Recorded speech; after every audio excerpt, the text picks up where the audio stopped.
Good morning. Time now a few minutes after 8 o'clock in the morning in Tokyo, Tuesday, September 28th, 2021. Welcome to another edition of the World Bank Group Morning Seminar organized by the World Bank Tokyo office. My name is Koichi Omori. I am Senior External Affairs Officer of the World Bank based in Tokyo.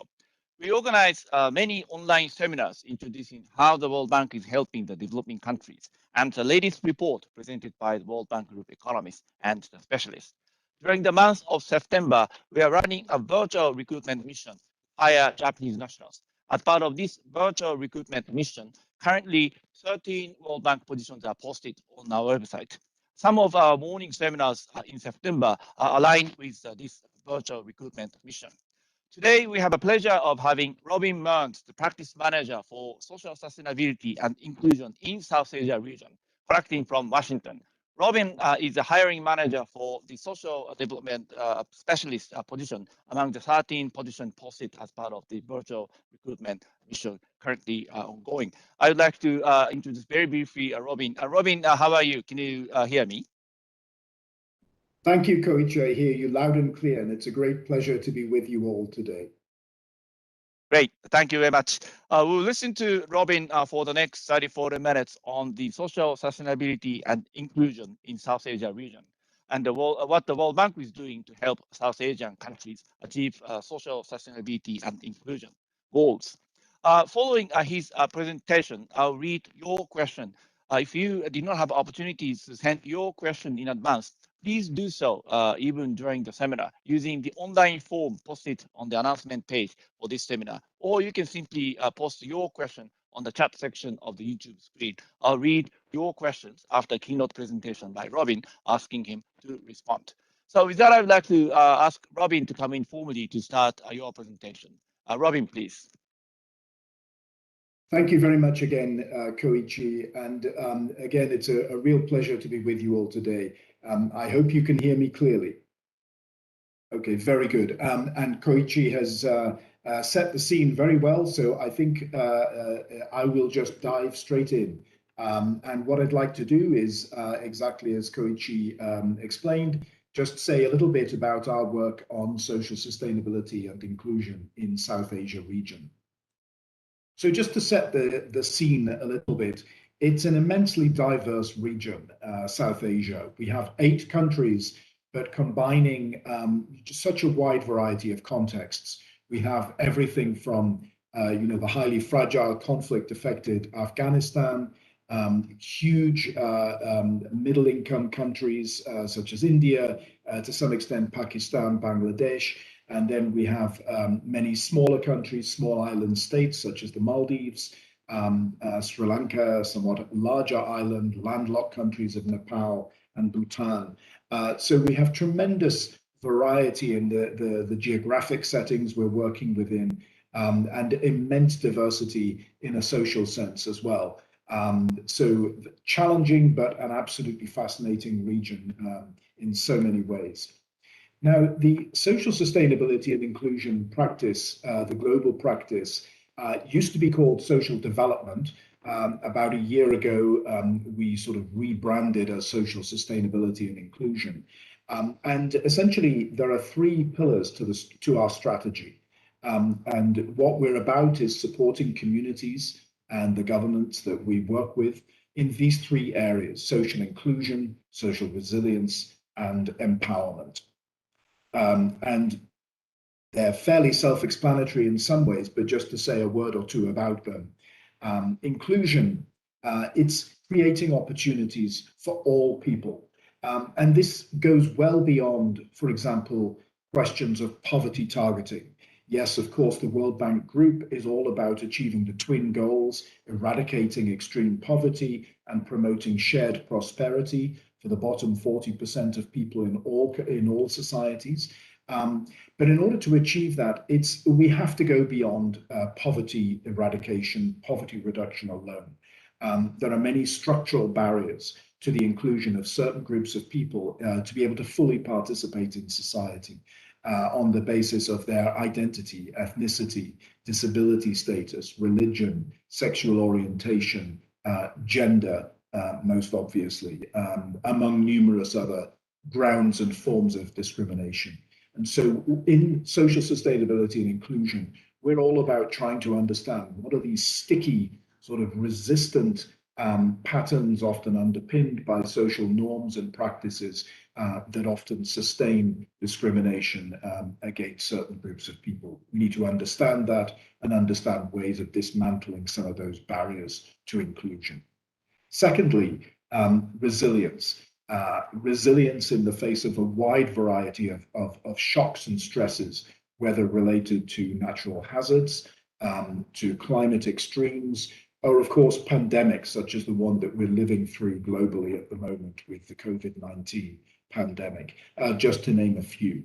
And so helping people, helping communities and individuals be resilient in the face of such shocks is a second important strand and pillar of our work. And then finally, empowerment, really about promoting opportunities for people to shape their own development pathway, having a say, having voice and agency in creating the conditions for their own advancement. So this is really the strategy that applies globally and very much in shaping our work in South Asia. Let me just go in a little bit more detail into the context in South Asia. It's home to a third of the world's poorest people. We're dealing with very, multidimensional forms of poverty and vulnerability. Many people vulnerable to falling into poverty following shocks. And the COVID-19 pandemic is just one such shock and is having ripple effects as we speak throughout the entire region. We're dealing with very large and persistent disparities in income levels and well-being across society. I've spoken already. In spite of often high rates of economic growth, we're seeing situations of discrimination against certain groups of people on the basis of the kinds of identities I referred to earlier.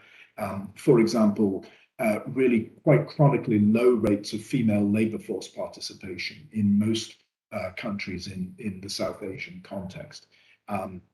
Exclusion due to mental or physical disability, for example, and extraordinarily high rates of and social acceptance of gender-based violence, rates of sexual exploitation and abuse and harassment, including, for example, high rates of child marriage, particularly among the Dalits in India, Nepal, and elsewhere. And these are some of the challenges that we're trying to tackle in our work in the region. In terms of refugee presence, as many will be familiar with there's over 1 million Rohingya refugees currently living in Bangladesh, hosted by Bangladesh from neighboring Myanmar. Cox's Bazar, one of the largest, or if not the largest refugee camp in the world. The current crisis in Afghanistan is expected to result in an even larger exodus in some ways, neighboring countries not yet accepting some of those refugees, but it's a situation that we're trying to anticipate and to some extent help neighboring countries such as Pakistan, Tajikistan, deal with some of the issues of refugee exodus along the borders with Afghanistan. Gender is a major area of our work in South Asia, not surprisingly, because of the very significant gender gaps in economic and social well-being that we see throughout all areas of engagement. Wide gender gaps in economic opportunities, gender-based violence, as I mentioned, a very, very serious issue. And we're seeing the results of the pandemic as disproportionately affecting women and girls. It's exacerbated problems of gender-based violence under circumstances of lockdown in many countries. We have a pilot project in Nepal, for example, that supports a helpline for survivors of gender-based violence and domestic abuse. And the rate of take-up through this helpline and referrals to service providers has increased dramatically throughout this period of the pandemic.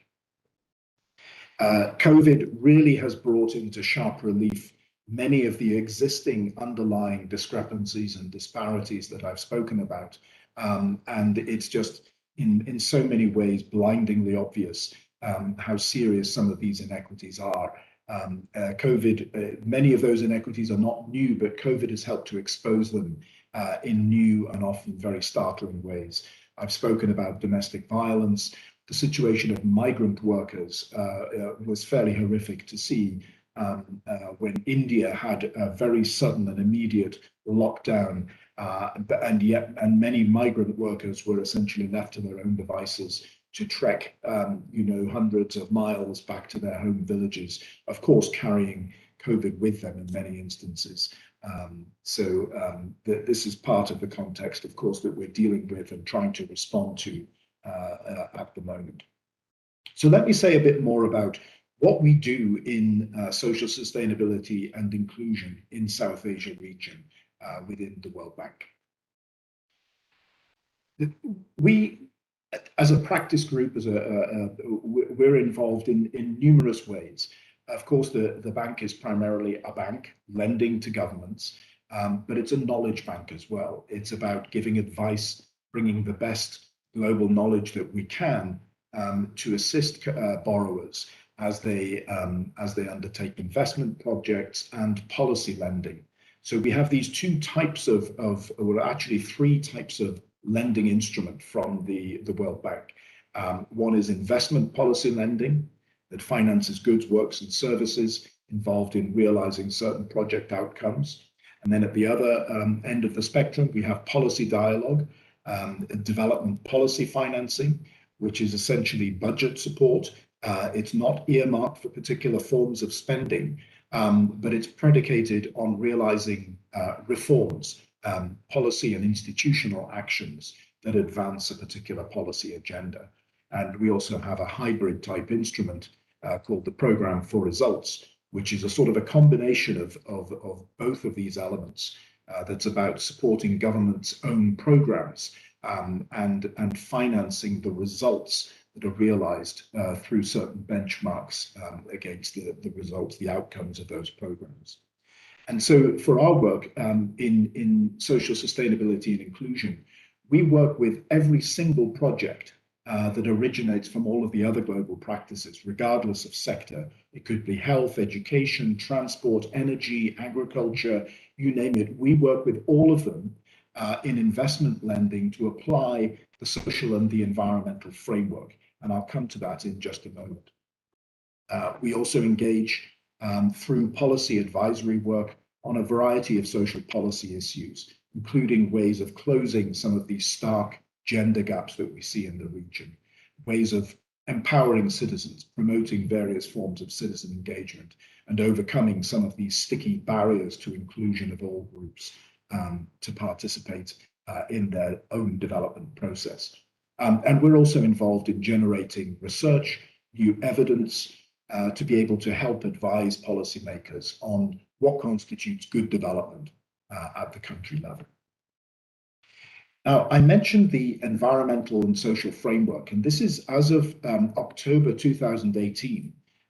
All projects that have been through a concept review since October 2018 now fall under this new environmental and social framework, which replaces the old social safeguard policies, which we actually are still dealing with because many of the projects that are in the portfolio, currently active projects, were approved prior to this time, and so they're functioning still under the old safeguards regime. But there are a number of significant improvements with the environmental and social framework. Essentially, it applies 10 environmental and social standards, which I'll touch on in just a moment, designed to help manage risks and impacts. Of course, we want to manage and mitigate against adverse impacts on people and the environment. But we also want to see improvements in environmental and social performance. So it's also about identifying opportunities, to go well beyond just doing no harm, but actually promoting good social and environmental outcomes. And so there are 10 standards in the environmental and social framework.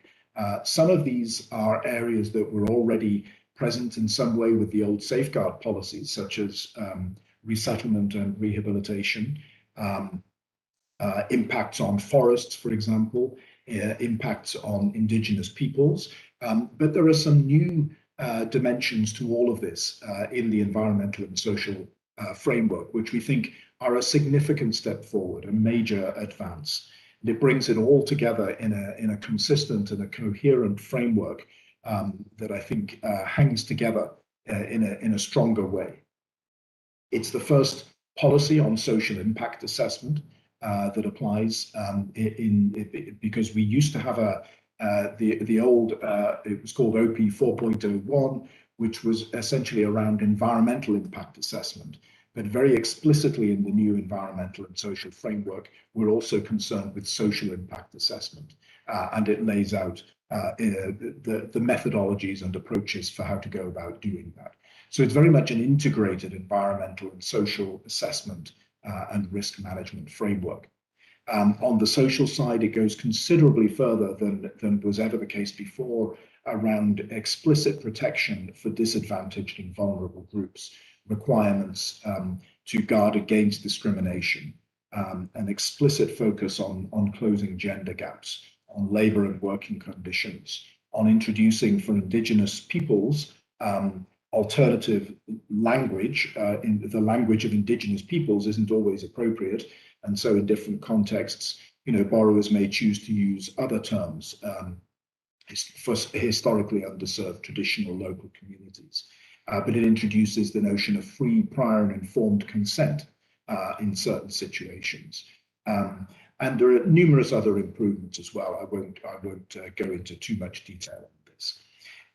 I just want to illustrate some of the application of the ESF with an example here from Sri Lanka, the COVID Emergency Response and Health Systems Preparedness Project. Just to give a sense of what some of the aspects of the project implementation we're focusing on that comes in as a result of the application of the environmental and social framework. So one is to focus very much on who's excluded, who as a result of vaccine hesitancy and so forth, and the inability to be able necessarily to target everyone, to reach everyone in very remote locations. We pay particular attention to understanding who might potentially be excluded and what would be some ways of including them, of reaching them through the operation. Addressing the risks of gender-based violence as a result of isolation during lockdowns. And in a major way, engaging with communities, meaningful consultations that address some of the social behavioral aspects, for example, that underpin vaccine hesitancy among certain groups.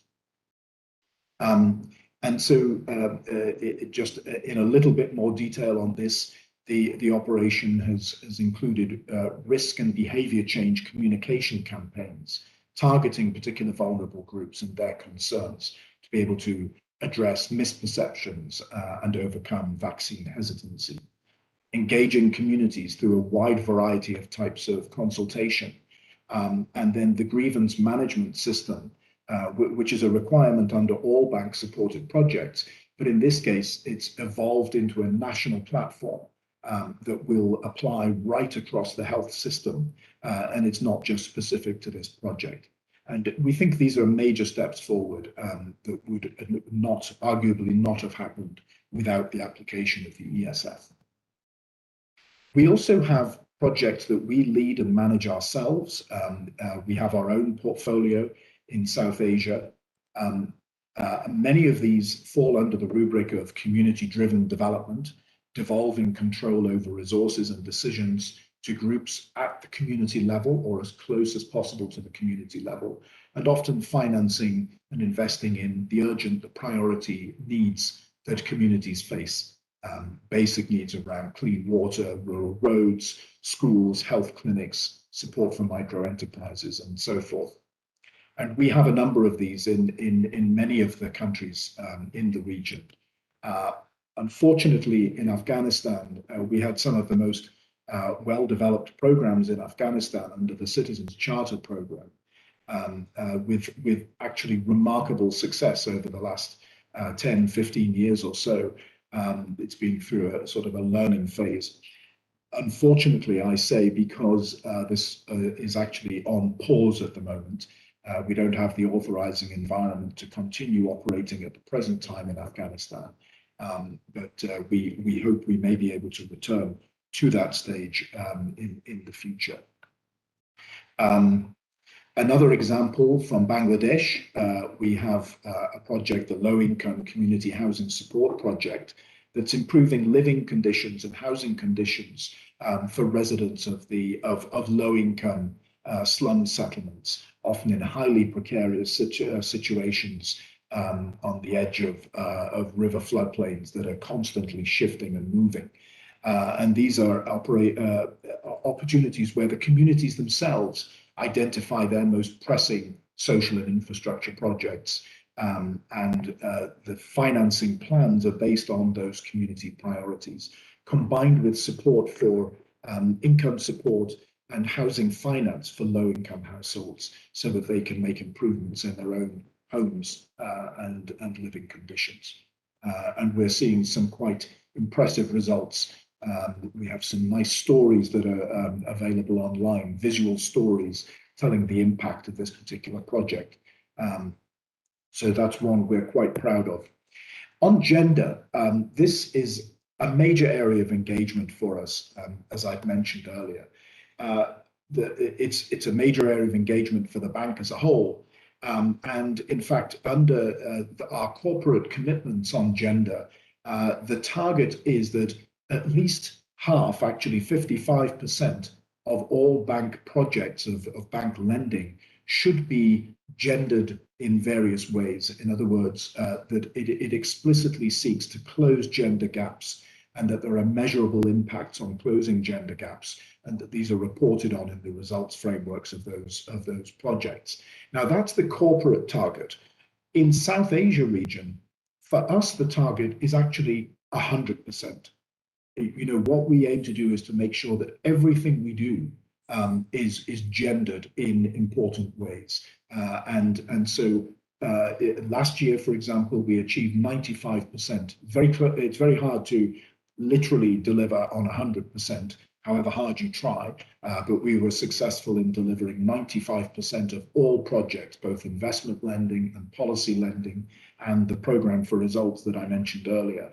95% of these last year were gender sensitive. They were tagged as being about closing these gender gaps. Beyond that, we have deep dives in some projects that go considerably beyond the bare minimum and are actually really doing important work in closing gender gaps, regardless of the sector. And I've mentioned gender-based violence, and we have a program of operational work to help prevent and help governments respond to incidences of gender-based violence in various sectors and nationwide. One of these projects in Bangladesh, it's the Bangladesh Health and Gender Project, and this is very much focused on Cox's Bazar district, which is the district that hosts the Rohingya refugees from Myanmar. And the focus is both for the displaced, for Rohingya, and also for the host communities, focusing on strengthening prevention and response services through the various tiers of the healthcare facilities on the government side. So it's about strengthening the government's own capacity to be able to deliver services to survivors of gender-based violence. These are just some of the results that we're expecting this project is going to deliver by the time it closes in a couple of years' time. We're already seeing some strong results on this. This is a project that we manage in collaboration with our colleagues in the health and nutrition global practice. So I've talked there about investment lending. Those are some of the results that we've seen at the level of investment projects. Another example on the policy lending side here comes from Pakistan. It's a series of DPFs called Shift, and under this, our team is supporting some significant institutional and legal reforms around the conditions for home-based workers, most of which are women, and working in the informal sector. So it's about seeking legal protection for informal sector workers, registering home-based workers, and seeing all sorts of ways of improving working conditions such as through provision of childcare, for example, that helps overcome some of the barriers to women's labour force participation. And so this effort, it's a multi-year effort of dialogue and technical advice, analysis, bringing the evidence, but above all, helping support these processes of legal reform. And so all 4 provinces of Pakistan, Sindh, Khyber Pakhtunkhwa, Balochistan, and Punjab provinces, and also the federal cabinet, have all recently passed new laws on home-based workers, women home-based workers, and ongoing technical assistance to strengthen the capacity of labour departments to actually implement some of these new provisions. So we're very excited by this. I think it promises to have quite an important impact in the labour force. And last but not least, we actually host something called the Gender Innovation Lab. Actually, most regions in the World Bank have a Gender Innovation Lab.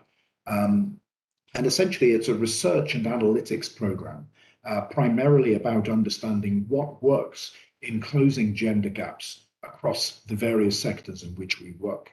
And it's based on doing ongoing impact evaluations and bringing the evidence to bear on and synthesizing the work in various policy papers that we share and present to clients to bring some of the best evidence-based analysis of what works in closing gender gaps. And so increasingly, we're trying to see a strong link between the evidence-based policy research that we do under the Gender Innovation Lab and the actual practice that we support through bank-supported projects and policy lending. I will just zip on in the interests of time. A final area that I want to talk about is our work on citizen engagement.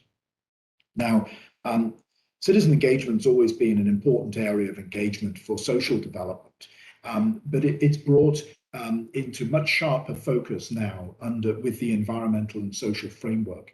The 10th standard is around stakeholder engagement and information disclosure. And so there's a very explicit requirement for us to focus on this in all investment lending operations. And over the years, we've gained, of course, not just the World Bank, many organizations have supported a tremendous amount of work on democratic decentralization, access to information policies, very, very much in evidence in India, for example, and ways of bringing these innovations to bear on public resource management and service delivery at the local level. But even in spite of all of these innovations, the region still scores very low on voice and accountability, particularly for certain groups that might be excluded, such as Dalits, as I mentioned, the lowest caste groups in India and Nepal. Many other groups we could mention as examples in other countries. There's relatively limited impact on budget transparency, on participatory budgeting, participation in budget formulation, monitoring and evaluation of budget outcomes and so forth. So issues of social exclusion are sort of represented in this. And so we have, there's a variety of sort of interlocking ways that we try to promote citizen engagement through public awareness campaigns of the type that I talked about in the context of the Sri Lanka COVID response operation. Of course, public consultations, that's kind of the bread and butter, but much more than this, innovative ways of using digital tools, SMS, phone surveys, to be able to gain beneficiary feedback on what's working or what's not working and how to do better. Satisfaction surveys, rapid pulse surveys using phones, and increasingly using innovative digital tools to try to convey a lot of this, and drawing it together in increasingly comprehensive grievance redress mechanisms, ideally strengthening the government's own systems for grievance redress rather than project-specific platforms. There's some very important successes, I think, under the Maldives COVID emergency income support project along these lines. The project is basically about mitigating some of the economic impacts of COVID providing temporary income support. And it's, of course, absolutely essential to understand who's actually being reached through this temporary income support, whether in the formal or the informal sector. And so the representative committee mechanisms to provide oversight of how the project's actually being implemented at various levels is absolutely central in the design. Use of helplines as part of the grievance redress mechanism. And actually, as a result of some of these citizen engagement tools and approaches, we're seeing much stronger engagement. Application approvals increasing from 66 to 93% of eligible people. Increase in female applicants, for example, doubling almost from 23 to 45%. So some quite impressive results. So let me end here. I think I've talked long enough, and I think many of you had seen the presentation in advance. So let me just end on this note before we turn to some of your excellent questions. You know, what might be some of the reasons to come and work with us in social sustainability and inclusion in South Asia? We're all about focusing on people. We're the sort of the people part of the development process. And so everything that we do is about making sure that development works in appropriate ways for all people, regardless of identity, patterns of social exclusion, and so forth. And so we're really about focusing on what are some of the most complex, the stickiest social problems in reaching everybody in South Asian societies. We're dealing with constant upheaval, political challenges, fragility. We just never know what we're going to wake up to each morning. And we deal with all of it as it comes.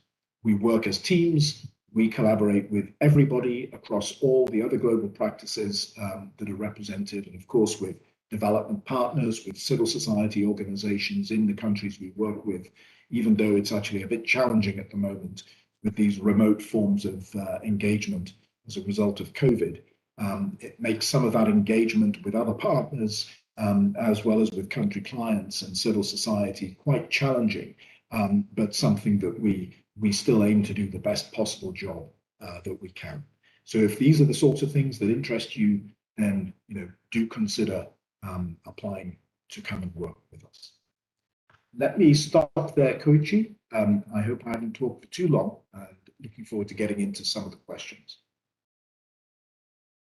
Thank you very much, Robin, for your presentation, giving us a bigger picture, challenges and programs the World Bank engaged in the area of the social sustainability and inclusion, particularly focusing on the environment, social standard, gender, community, and citizen engagement, and then COVID with the practical examples in the country. Some countries, and then finally some messages to potential applicants to the social development position. Thank you very much. We received many questions actually in advance, and some of them even came much earlier when we announced this seminar several weeks ago. So there must be some areas where you already touched upon in overlapping those questions, but let me read those questions and ask you to respond. Let me start with the first one. Question from the Hirota-san. I see the social sustainability and inclusion, SSI, covers a very wide range of issues, from social dimensions of climate change to sexual orientation and gender identity. But among those, what are the top priority issues which SSI GP in the South Asia currently has a higher emphasis on? You sort of already talked about some of the areas, but if you would needs to name the most priority area in the your sector, what would be those, Robin, please? Thank you very much. It's an excellent question, and of course we do have to prioritize, otherwise we lose focus. I think you can tell from the presentation that in the work that we do in collaboration with all the other global practices, we are required to focus on all aspects of the environmental and social framework. Now, within that, the thing that I would really highlight is identifying and understanding patterns of social inclusion or exclusion, and of course, trying to overcome those patterns of exclusion. I would focus on citizen and stakeholder engagement, and I would focus in particular on identifying and then finding ways to close gender gaps. So those three are the ones that stand out in the work that we do right across the board. And then when it comes to the work that we lead ourselves, of course, a lot of it falls under those areas as well in terms of our analytical work and the evidence-based policy analysis. But in operations that we lead or on which we collaborate with others, I would highlight three key issues here as well. One is the whole area of gender-based violence and prevention and response to gender-based violence. This is actually, I'm in a way sorry to say, a growing area for us. Sorry, because it's just an indication of the prevalence of gender-based violence throughout the region. But I'm pleased that we're seeing this uptake and interest from client governments, that they welcome our engagement in this area. So that's one where I think we have interesting pilot projects in a number of countries, Pakistan and Nepal, major projects already in Bangladesh, but we actually have entry points to be able to scale up this work and start operating at national level. In Bangladesh, we're in discussion around that, requests coming even as we speak from Pakistan to be able to scale up work in this area, and Nepal as well. So that would be one. A second is community-driven development. And it's an approach that lends itself very well to addressing a number of other challenges. And so, for example, the question of disaster resilience. In Nepal, we have an ongoing dialogue with the government about community resilience in the face of natural hazards. Of course, some of these are seismic, earthquake-related, flood, drought, and increasingly exacerbated, of course, by climate change. But community resilience, community forms of engagement, I think are an extremely important entry point to this agenda. And Nepal is a country that has a new federalist constitution. And so engaging with the various levels of local authority, as well as with community groups on the ground, and getting those forms of engagement right, it's a very challenging area, but I think one that we would really prioritize. And closely related to that, the third thing I would mention is on the social dimensions of climate change. And here, there are several strands to this, but one in particular is emphasizing locally led climate action and making sure that within countries nationally determined contributions, there's adequate attention paid to how communities themselves prioritize the issues that need to be addressed, and making sure that climate action and climate finance help support some of those. Thank you very much for your response. Let me read a question from Tomishita-san. Marginalized groups are particularly vulnerable to climate change. Could you raise a couple of examples of the project in South Asia to address the social dimension of the climate change? Robin, you touched upon the social dimension of the climate change toward the end of your the last remark, but it would be great if you can a little bit, if you can, expand a little bit to talk about the specific project examples. Thank you. Thank you. I really welcome this question. I have to say that for us, this is an emerging area. It's what I'm not going to pretend that we're doing a huge amount yet, but it's one where we feel, as part of bank support for climate action across the region, we need to really emphasize the social dimensions as much as we possibly can. And there are some excellent bases on which to build. Foundations on which to build. So I mentioned the example of community resilience in Nepal, and that's one where jointly with our colleagues in disaster risk management and climate change, we're trying to develop this operational approach. But a second example would be from Bangladesh. And I think for those who know Bangladesh, it's actually led the way globally in how to frame discourse around locally led climate action, often led by civil society organizations and community-based organizations on the ground. And some of the best examples of sort of, spontaneous climate change adaptation have come from Bangladesh's experience with dealing with sea level rise, for example, and challenges of coastal erosion. And so this would certainly be an area where we think it would be important to scale up support and to be able to finance locally led climate action at scale. In my previous assignment, I spent 5 years in the same role in Africa region, managing our work in social sustainability and inclusion there.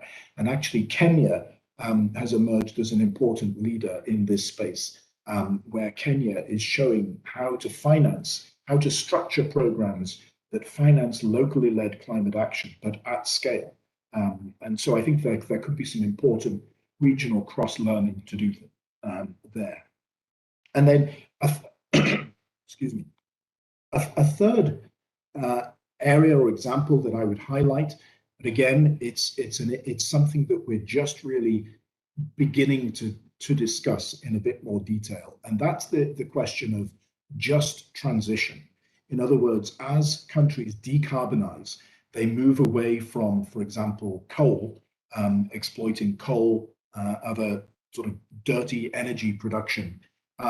Those who are involved in those sectors, of course, need to see themselves in a bright new future. They need to be able to sort of imagine an improved future. And so it's making sure that that transition, the social, the economic, the political transition, can happen in such a way that is fair, that is just to the groups that might otherwise lose out in that process. And it's not simply a question of compensating losers, through public transport, social safety nets. That might be one part of a comprehensive solution, but it has to be much more than that. I mean, the experience in OECD countries of deindustrialization has pointed to the importance of again, locally led effort, where communities, they have an identity and they want to have their identity not dismantled. They want to see it sort of sustained for the future. And so how they engage in new forms of economic prosperity, whether or not linked to green growth or clean growth, it might be in some totally different area, but they want to see themselves having voice and agency in shaping how those processes move forward. So that would be the other area that I would want to single out. And this is particularly relevant. It's relevant for India, but also for Pakistan and Bangladesh. Thank you very much for your responses. Next question, a question from Abe-san. In what ways the World Bank promotes the social development in current policy and practice? How does the World Bank promote participatory approach or community-based approach? What are the feedback of the communities received through the assistance from the World Bank social development programs and projects?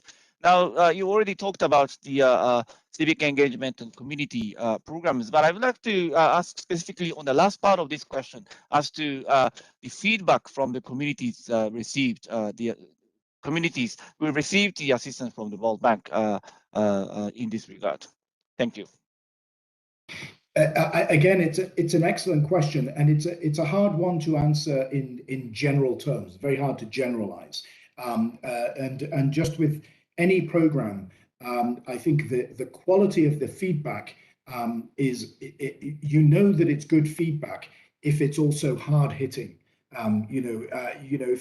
If the feedback mechanism seems to come back with the answer, everything is working beautifully, the project is doing exactly what it should be doing, and so on and so forth, then we know this is not a very good feedback mechanism, because what we need to understand is actually where's there room for improvement, how can we improve, and really pinpointing that. And so I think this is really at the frontier of how we operate on citizen engagement, on stakeholder engagement through the 10th standard of the environmental and social framework, and increasingly trying to use digitally enabled, geo-referenced data, crowdsourcing information using innovative apps where that's possible given digital infrastructure, to really understand what's going on the ground. And we do have some good examples of the use of Kobo Toolbox is one such app, for example. Use of drones increasingly for sort of remote monitoring of outcomes. Monitoring of of social media. So, for example, the sentiment analysis of Twitter feeds in particular areas. We just did some very interesting analysis in Khyber Pakhtunkhwa province of Pakistan to really understand what is it that people are really concerned about, what's coming across through this sentiment analysis of Twitter feeds, and how can we use that to help inform the design and the targeting of community-driven operations. So those are just a few of the examples that I might mention.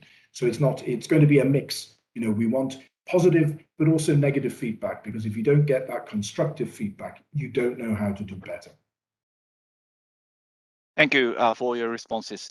The question from Kitani-san, let me read. In recent years, natural disasters such as landslides and floods seems to be increasing in the region. I think it is necessary to make effort in tangible and intangible initiatives for assistance from the developed countries. What kind of effort will be required in the future? The question related to natural disasters, probably from the social sustainability and inclusion angle. Robin, please. Again, I mean, I see this as very closely related to the whole question of increasing extremes and climate variability. Of course, natural hazards don't just cover climate extremes. It's not just about drought and flood, though, of course, it is about these and unusual sea level rise. But it's also about seismic hazards, seismic risk. And in the Himalaya, in Nepal, in Bhutan, in northern India, these are some of the major sources of risk. And so it's quite true that really the way that we would engage is, again, building on community level structures, empowering communities to be able to identify their own priorities. And it's the forms of organization. This is what I would refer to as the sort of the intangible initiatives. It's not just about what you do, it's how you do it, it's how you engage. And it's how you structure financing flows so that it actually reaches groups in a timely manner when they need groups to be able to mobilize. I talked a little bit about the Nepal experience and this emerging approach to community resilience under federalism. I think that would be a very good example, and one that I think we'd want to see replicated both within Nepal but also more broadly. Thank you for your responses. The other question from Taniguchi-san that we received in advance. What is a typical path toward the social sustainability and inclusion of fragile, conflict, violence-affected countries whose economies are vulnerable to crises and volatilities? What is the most critical point in developing those economies? Now, related to the FCB context, we received several additional questions. So let me read them and ask you sort of to respond, comprehensively. A question from Mochizuki-san we just received. Thank you very much. I have learned World Bank is striving to deliver a meaningful impact for the most vulnerable people in the community. I would like to ask how the World Bank deals with the social issues in fragile context, where the people have immigrate and their original community connections, norms were broken down. How does the World Bank ensure the issues of the most vulnerable people, including women and girls in fragile contexts, are reached? And then we have another question from Saito-san posted on the YouTube chat screen. International community has continued to provide with relief items through the humanitarian corridor, which Taliban government may close at any moment. How can the World Bank SSI team overcome the current challenge? So it's a question related to Afghanistan situation. So I would like to ask you, Robin, to sort of comprehensively respond on these FCB questions with a touch on the Afghanistan situation. Thank you. Thank you very much for summarizing those questions, Koichi, and very, very good questions, and difficult to answer in brief. I think the first thing to say is, of all we talk about fragile and conflict affected states, or FCS countries or contexts. The only FCS state in the South Asia region is Afghanistan. But that isn't to say that there aren't pockets of fragility in many other instances, throughout the region. So, we work a good deal in the tribal areas of northern Pakistan, in Khyber Pakhtunkhwa and Balochistan.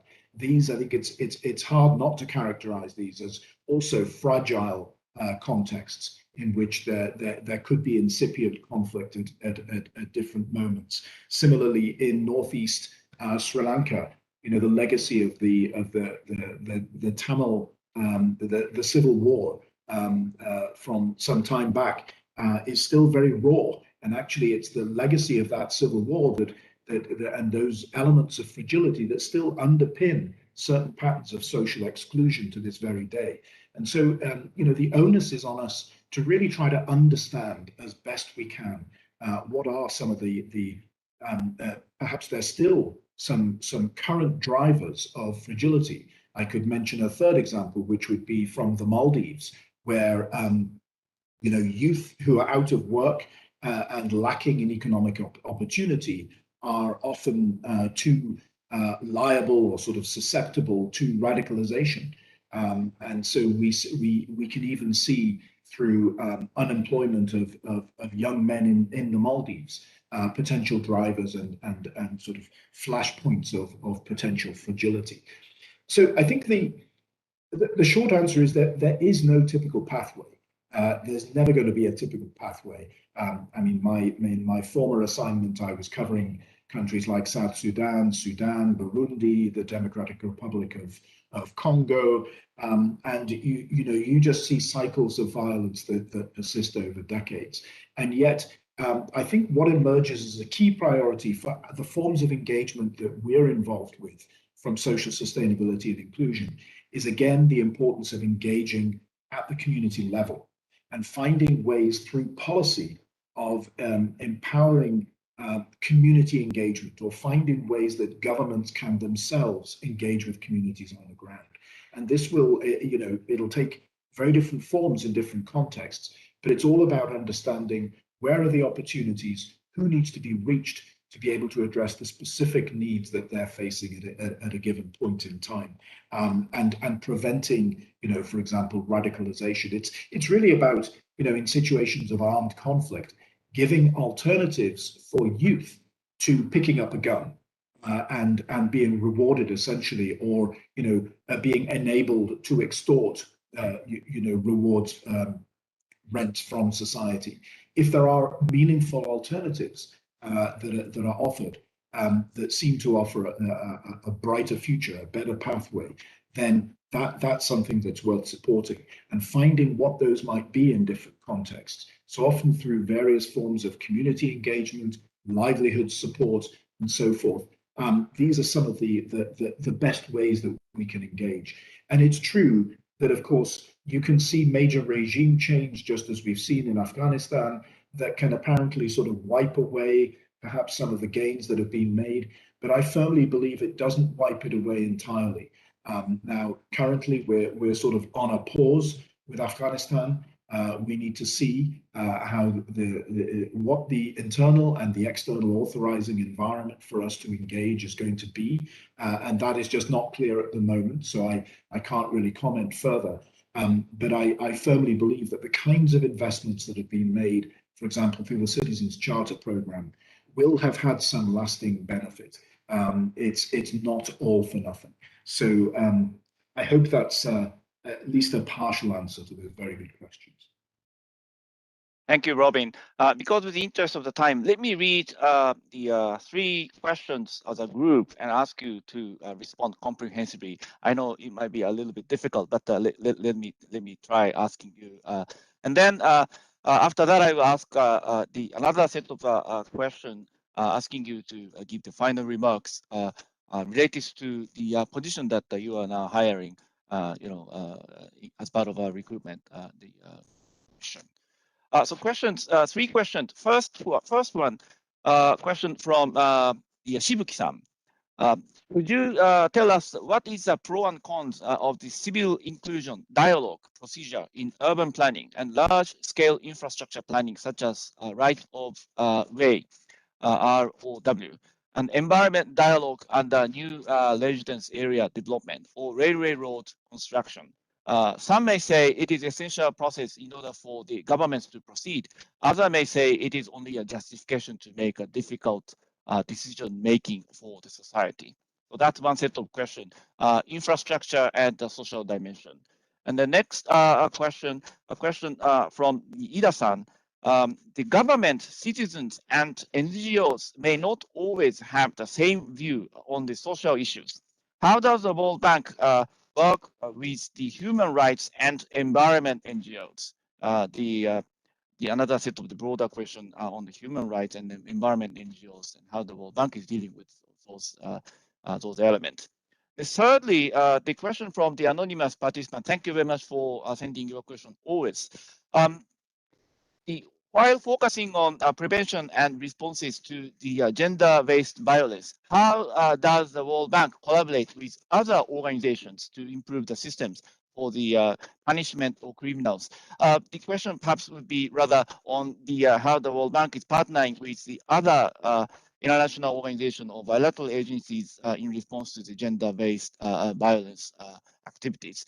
So those are the three sets of questions I would like to ask Robin to come in to comprehensively respond rather briefly, and then we'll go to the last part of the seminar. Thank you.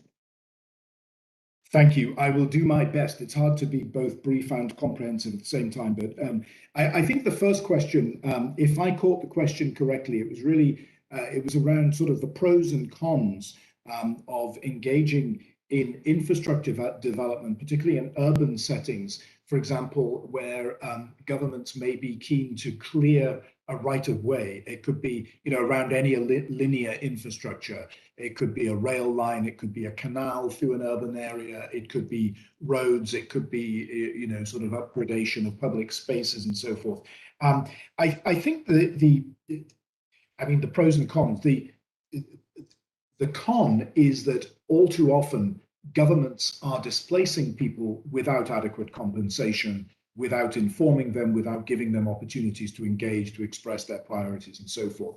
And so our engagement is really about raising the standards by which governments engage with their own citizens to improve those outcomes. So we want to see improvements in the way that government's own policy frameworks and ways of compensating people for losses they may experience.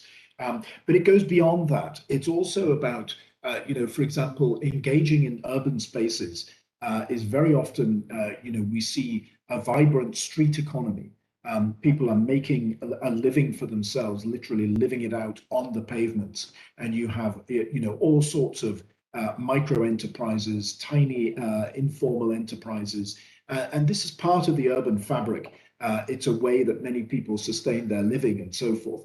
And so as we think about sort of compensation, it's not just about sort of identifying which households need to be compensated for losses of housing or other built structures. It's about how do you support this sort of social fabric in the urban space through micro and small enterprises and seeing a sort of a vibrant informal economy. How can you help to rebuild that and reshape that following the investments in basic infrastructure, often which are critically needed for livable cities in water supply, sanitation, housing, and so on. So I hope that came at least a little closer to trying to address that question. Secondly, and it's actually quite closely related in a way, is how do we engage with human rights NGOs, those that are advocating for the rights of citizens? Now, I mean, here, the environmental and social framework, to be very frank with you, it essentially embeds human rights principles within the environmental and social framework. If you read the preamble to the policy itself, it actually articulates a human rights perspective, which is very much one that we would espouse. And so human rights NGOs are very much the critical partners that we need to be engaging with. And so as we engage with multiple stakeholders on the ground, engaging with those who are speaking up for citizens and promoting citizens' rights, they are among the groups that we need to engage with, but that we want to see governments also engage with. So far from them being critics and therefore perhaps someone not to be engaged with. We would see them as critical spokespersons of the interests of those who are often excluded or left out of the process. And then finally, on gender-based violence, to be very frank, the World Bank is kind of the new kid on the block in this whole space. We can't pretend to even come close to having appropriate solutions always. We're relatively new to engaging in this area.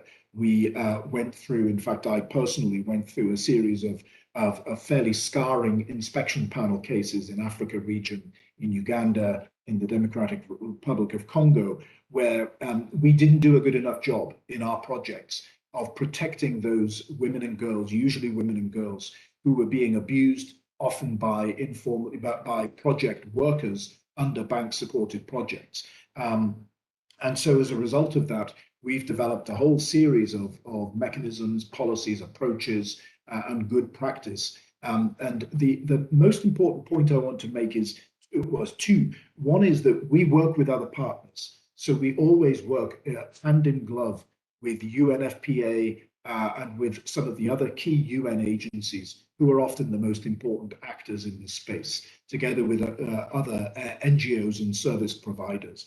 And the second is that the approach we take is focused on the survivors. We adopt a survivor-centric approach, meaning that nothing is done without the informed consent of the survivors themselves. All too often, if you focus on the legal, on the penalties, the punishment side of the equation, of going after perpetrators and trying to seek convictions legally and so forth, often that can re-traumatize survivors. And so if faced with a choice, do we go the route of trying to find perpetrators and make sure they're punished versus ensuring that there is support for survivors, that they get access to the services that they need? We will always go for the latter approach, and we'll work with partners that help achieve those outcomes.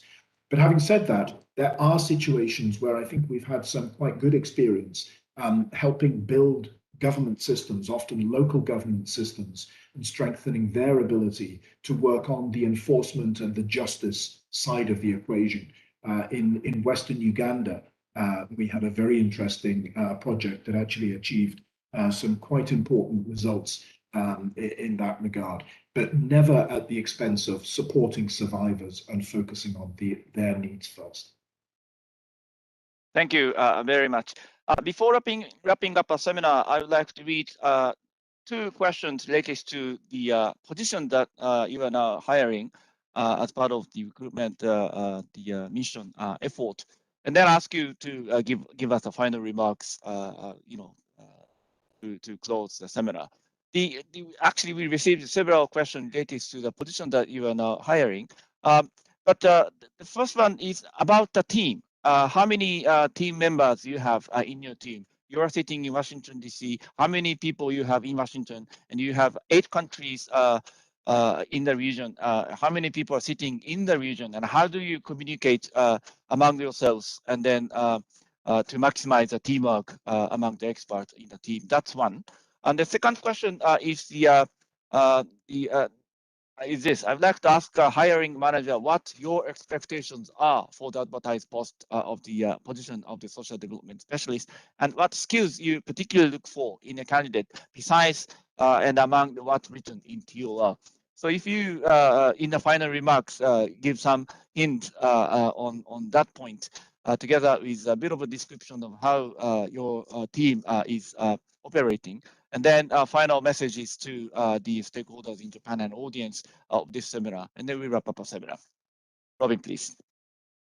Thank you very much. These are really great questions. So now we're getting down to some of the really practical questions.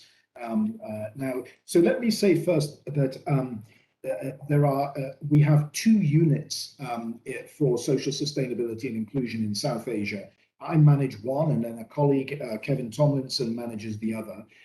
And so Kevin essentially covers Afghanistan and India, and I cover the other countries, which fall under 3 country management units, we call them, which is where you have a country director.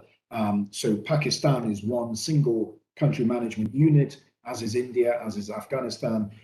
Then Bangladesh is grouped with, or Bhutan is grouped with Bangladesh.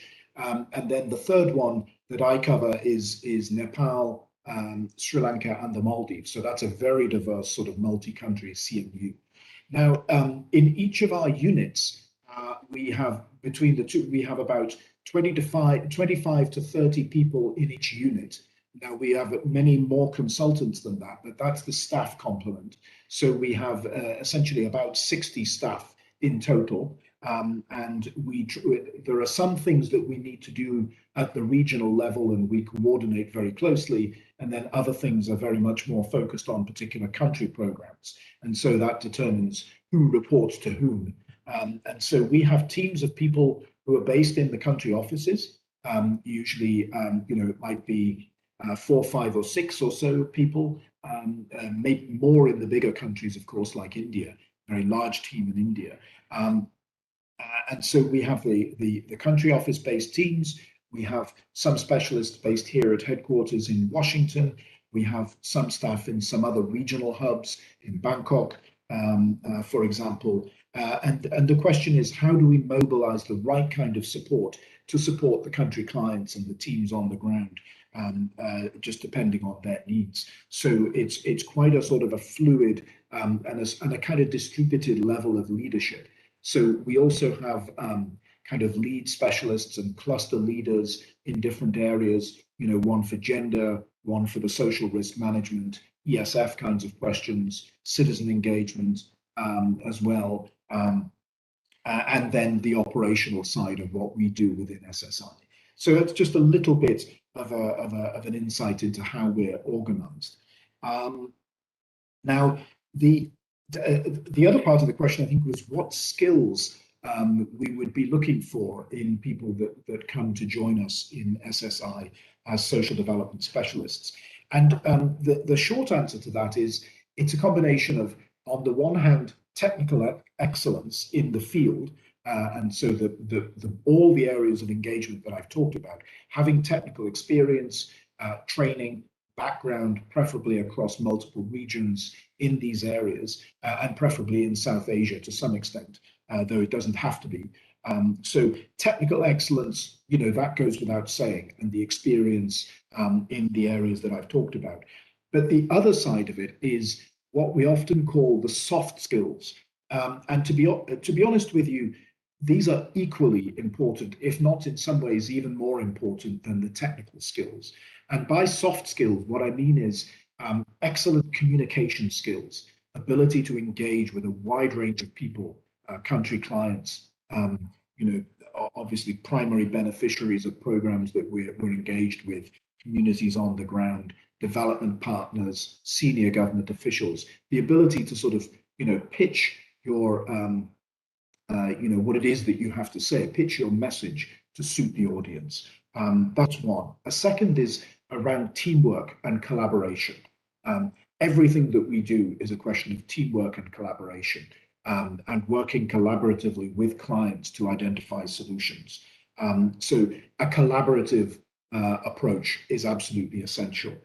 Thirdly, a highly sort of constructive approach to always be looking for solutions, not just identifying problems, but coming with the solutions as well.